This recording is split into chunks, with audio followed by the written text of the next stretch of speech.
Welcome to another episode of Prime Take. Today, we are sharing the company of the man who supervised Kotoko's participation in the CAF Confederation Cup for the first time in about 11 years. He did so, overcoming Kariobangi Sharks, overcoming Cotton Sport de Garua, secured that qualification to the group stages. And in that contest, many people have said it was the period Kotoko played arguably one of the best football games they have witnessed. In fact, I was at the stadium to watch them against Nkana FC, and that first half was crazy. They said it was the agro football that he was playing. He also coached Ashanti Gold, and then he went on to lead the senior national team, the Black Stars, secured qualification to the African Cup of Nations 2021, but he did not supervise that tournament for Ghana. That was when the leadership of Ghana Football Association decided to part company with him. I guess by now you have an idea about the person I'm speaking about. He is Charles Kwablan Ackonnor. Thank you very much, CK. Welcome. The name, is it Kwabna or Kwablan? Kwablan. Most of people get it wrong. What are the name? Kwablan, that's my father's name. Oh, okay. My father is not Ackonnor, but he's Kwablan. So Charles Kwablan Ackonnor. The name, my father's name is the middle name. Oh, okay. Okay. What about the Ackonnor is your name? Ackonnor is my uncle who gave me that name. You are Charles. Yeah. Now we have an idea. What have you been up to? I've been okay, you know, by the grace of God, surviving and trying to learn a little bit about the game of football, and been out of the country once, twice, and then I'm back. So I'm here chilling, if you feel about it. But where did you grow up? Me? Yes. Where I grew up? Yes. I was born in Georgia. Okay. Grew up in Nungwa, and then obviously Tema was the main place where the hustle started from. You know. So you're a hustler? Of course, you don't know. I'm a hustler, still a hustler. But how did you get into football and not any other sport? Well, when I was in school, pre-sec Nungwa, precisely, school teams, sports, I used to run 800 meters for the school. Oh, okay. And then the game football, it started. But of course, from course, Tema Hasby, I started with Harbour City. Oh, okay. First Nungwa course, once Tema Hasby, Harbour City, and then Hartlepool. Hartlepool was the main place I really established myself as a good footballer, and I captained the coast team. Then near Welbeck were my playmates at that time. Now you've always started as a captain, because we'll get to that point where you're captain, because from the coast level you captain the team. Yeah, it's part of me. You know, I grew up knowing that togetherness was one thing that can make you succeed, you know, and of course always try to get the team together. In the school, yes. I was also in the school team, the leader of the team, the captain. And Tema Hasby started with the likes of Ablade Kuma, who were ahead of me at that time. Okay. Then when he left, then I became the captain of the team. Did you move from Okoye United to Germany? No, I moved a year to Ashgold. Oh, okay. From Ashgold, and I just played a year and then moved to Germany. And how was that journey like? It was also a difficult one, you know. I had done well for myself at that time. Ashgold saw me, David Put at then, you know. He signed me, Augustin Ahimfo, Samia J, Yawa Champon, Simado. When the team was transformed from that time. Sam Jonah was then the main person running the Anglo Gold then, you know, and financially they were sound, you know. So we went there, and I had a little bit of the professionalism, a little bit touch of it. Because when we went there, everything was different from what I had experienced, you know, before. So it was a good transition from that point before I went to Germany. When I went to Germany, obviously I went at a bad time. My weather was very poor, very bad. February. Yes. I got out of the plane. I wanted to go back, but it was too cold in Frankfurt. You know, it was very, very hard. You know, and I couldn't believe I would be able to make it. But if I look back, I have no choice. I have to make it. You know, so... because you felt that was the turning point of your life. Yeah. That was it. I had chances upon chances to travel, and it all went bad. Yes. You know, we went to Egypt, then under 20, led by Samade, yes, as the leader, coach of the team in the youth tournament under 20. I think we were third, and that is the medal. Oh, okay. Yeah, we were third, bronze. And I had done well. There were agents coming up, you know, thinking that hey, this is the moment. It didn't happen. I was so disappointed. It didn't happen. Rather, those who were not in the picture were taken away, and I was left out. So again, upset, you know, you go down. And then all of a sudden, I was very fortunate. I was then the youngest in the senior national team, the front line. Yes. And then I was doing well. Otto Fista then had taken me into the team. It was a magic, you know. At that time, I had also been dropped from the Olympic squad, Barcelona, in 92. And then I came back disappointed, went back to Ashgold, played one match. I was invited to the under-20 national team. We played. Otto Fista saw me, picked me. So those who were then with the Barcelona squad were all then behind. They had to fight to get there. You've had many disappointments in your life, actually. Yeah, it's always been part of me, you know, and somehow I get back. How do you do it? Yeah. It's the faith and the belief I have in me, and to always understand the work of God, how things work, you know, because where you think you deserve it, you're disappointed, you know, but you don't give up in life. Tell us about the life in Germany.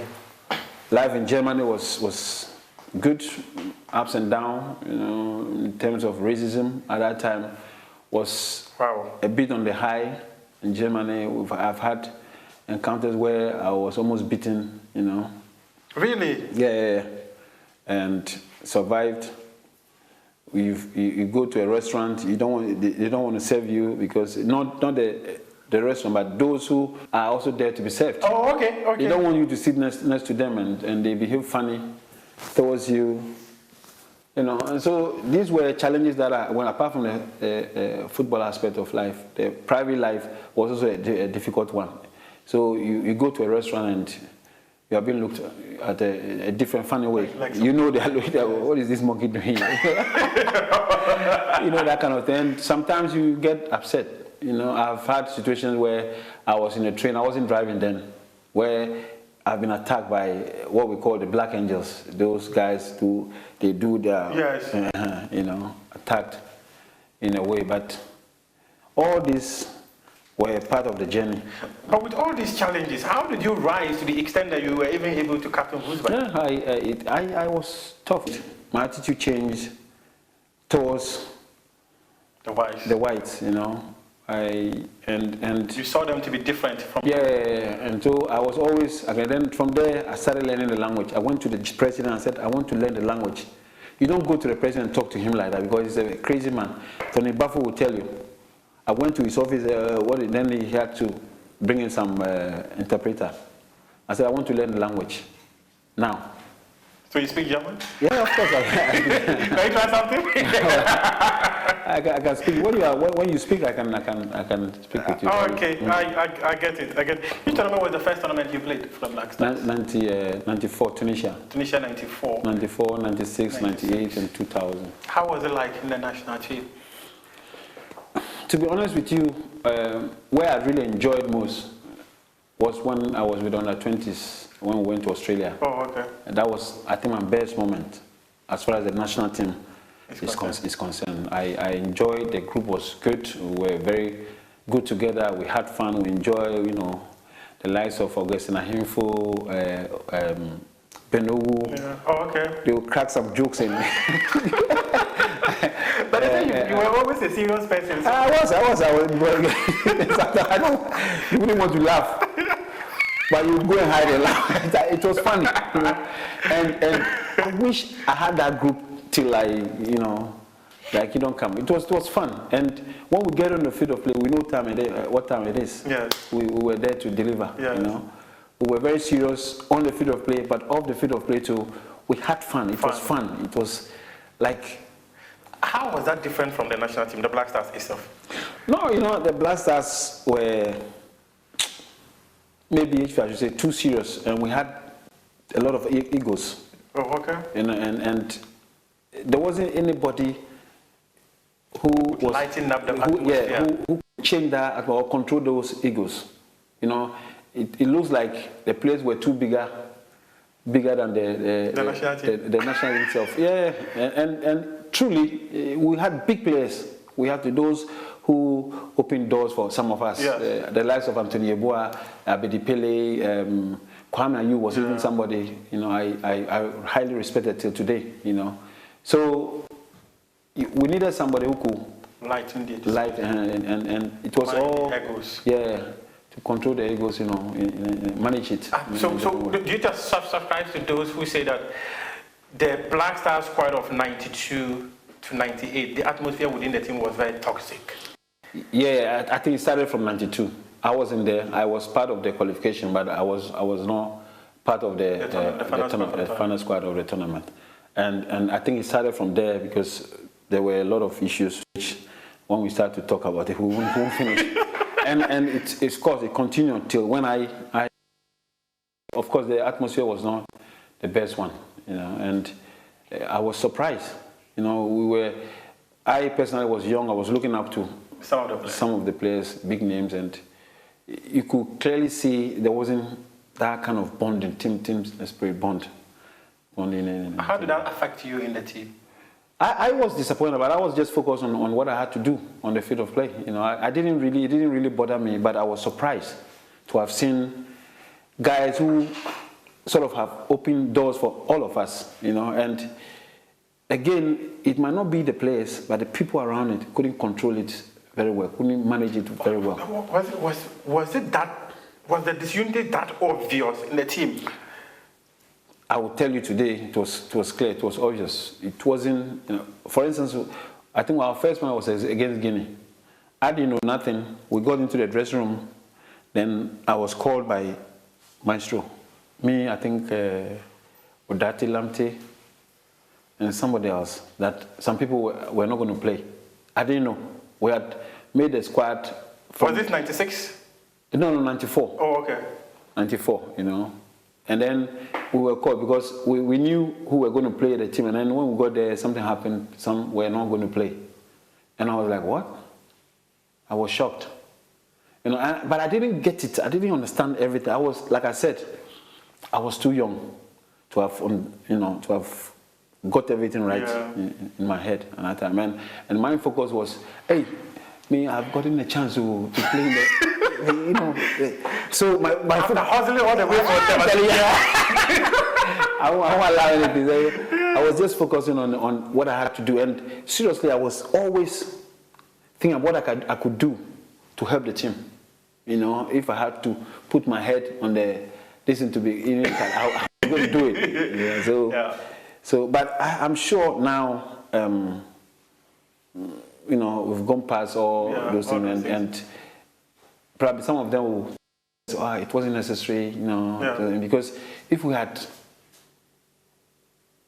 got it right, if we had gotten it right, united, the bonding of the team, I think would have been to the World Cup, to the World Cup before the likes of our peers and others. Many of you always say that. Charlie? But you were able to rise within that toxic atmosphere to become the captain of the Black Stars. How did that happen? You see, I think somebody like Sam Johnson, Yao Prekun, Udati Lamte, Azika Sari, and the likes were ahead of me because they played in 92. Oh, okay. When I got into the team, I was regular, I was consistent. I never went out of the team. And some of them, as a result of injury or something, were out of the team. If you ask me how I became the captain, I think that is one of the reasons why. Because I played 4 Nation Cup continuously. Oh, wow. You know, 94, 96, 98, 2000. I see. So by the time I was at I think the fourth year or the year. The fourth tournament. I was then a big name in the team. Yes. You couldn't. And in fact, in Ghana. You couldn't, and I was present most of the time. Yeah. So, yes, we had the maestro. The maestro was going out, and if you look around, and I think the players also who agreed in that sort of manner, agreed, and you know, I got that chance to be captain of the team. And when you became captain, you replaced Abedi. Yeah. How was it like? I always ask that question. It was too big. It is obvious. Yeah, it was too big, you know, and maybe, you see, and I don't think we still do it. To become a captain of a national team is not easy. In Europe, what they do is they will nurture you into it. Oh, okay. They will educate you. They will tell you what to say, you know, what to do. And I was a young boy. I didn't know nothing. Maybe I could have also been clever enough to go to Pele. Yes. And ask him, you know, to learn the ropes. To learn the ropes and even how to manage it, the situation. And you know, at that time, there were a lot of issues with us, sponsorship and all those things. One of the things I did, which was okay, when we played, we hosted the AFCON with Nigeria. Yeah. I brought in Puma. I had a personal sponsorship with Puma. So Puma was able to give to those who didn't have sponsorship. I think Apia had his own, Sami Kufuor also had his own. And then the rest who didn't have it, I was able to bring them on board. And plus they gave even some money, you know, on top of it. These are some of the petty things. And then in terms of negotiating of money and all those, I remember we played a match on Saturday or Sunday. But a day before the match, I was at the minister's office with, I think, Kufuor and somebody to ask for bonus. Who is this? I'm not used to these things, you know. And these were things that could easily affect you as a player. Yeah. My mind and everything had to be on how to lead the team to play on the field of play. Not that the other stuff shouldn't be part of me. You know, and I had so many issues. And then also, I wouldn't say a mistake, I put on the 10 shirt because I used to wear the 11. Put on the 10 shirt and I had calls from everywhere. People I didn't even know. I know my 10 shirt and say, hey. You didn't even know you were wearing number 10? I knew. I think I opted for it. Oh, okay. Because now Pele was not there. Nobody was willing to. Was you willing to take up? But I think I was very used to the 11 shirt. Yeah. Then I was very, very comfortable in it.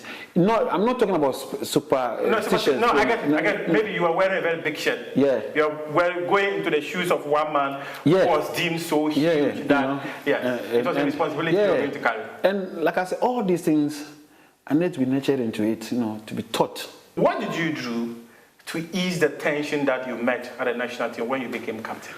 Of course, me and Kufuor had always been very close in terms of what ought to be done, what we have to do, sponsorship, and it was always like fight, you know, because we were not happy. And sometimes I think one of the things that maybe let us down, we took a lot of issues in our own hands. Oh, okay. Whilst we had to allow money because we felt they weren't doing what they had to do, and so you know, Kufuor went to was he Burkina Faso or whatever, and he was sent home. Yeah, I remember. And if you look at the issues, these are issues that Kufuor doesn't need to do it. The manager had to do it, but because they were not doing it, he had to do it. He had to speak about it, and then you'll be victimized if you do these things. And it's been a problem, but it has changed. I think, if I'm very honest, from Nyantichi's era, those things changed a bit, and it improved the team. And tell me briefly about I remember that within that period, in as much as we were pretty young and we were following the national team, there were so many things. In fact, we were watching black and white television in the village. You were in Norway. But I do, I was in the north. But I do recall some of the interesting stuff that surrounded you not being the captain of the Black Stars again. Do you recall? Yeah. I was. That was also mismanagement. You know, I'm not supposed to. Because I can recall that. I remember I was pretty young, but I do recall the reports were that you had seen the story on I wasn't told. In fact, we were going to a match in Germany, Wolfsburg, and I was the captain. choked at the back, watching my TV, you know, relaxing. And then I had a call from BBC, whoever it was, but it was an English number. That the squad is out. Are you aware you are not part of the squad? I choked. I was shocked. I said, no, I was trying to play tough. Yeah. I was like, what? And truly, then after talking to the journalist, I called one or two people and then I asked and said, yes. I said, what happened? So even if that was the case, wouldn't they have called me just to inform me? So I still wanted to play. I still wanted to play. So you were forcibly retired from the Yeah. I mean, I'm saying that I was the captain of Wolfsburg. You understand me? Yes. And one way or the other, maybe they were not satisfied with me as the captain of the team. But I could still be part of the team. You understand? I could still be, I don't have a problem. I could still be part of them and contribute in a certain way. You understand me?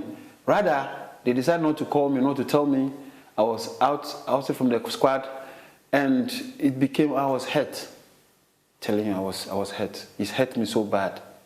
The Black Stars has always been full of captaincy issues. Yeah.